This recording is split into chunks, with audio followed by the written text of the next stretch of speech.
ദേവാലയങ്ങളിലേക്കുള്ള യാത്രയാണ് നമ്മളുടെ ജീവിതത്തെ മനോഹരമാക്കുന്നത്.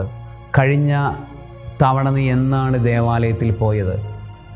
കഴിഞ്ഞ പ്രാവശ്യം നീ എന്നാണ് ദേവാലയോചിതമായ കാര്യങ്ങൾ നിൻ്റെ ജീവിതത്തിൽ നീ ചെയ്തത്?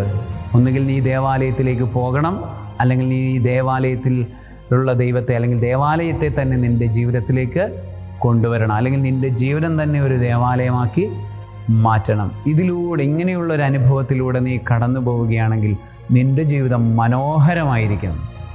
ദൈവത്തോട് ചേർന്നുള്ള ജീവിതം, അതും മനോഹാരിതയുടെ ജീവിതമാണ്. മുറ്റത്ത് വളരുന്ന പുല്ലിനെ നോക്കുക, അതെത്ര മനോഹരമാണ്. കാര്യം, നമ്മൾ പുല്ല് എന്ന് അതിനെ വിളിക്കുകയാണെങ്കിലും, അത് ശുഷ്കമാണെന്ന് നമ്മൾ നിർവചിക്കുകയാണെങ്കിലും, അതിനെ ഒരു അല്പനേരം നോക്കി നിന്ന് നോക്കുക, എത്ര മനോഹരമാണ് അതിൻ്റെ ആ ശരീരവും ശാരീരവും. പ്രിയപ്പെട്ടവരെ, നമ്മളുടെ ജീവിതം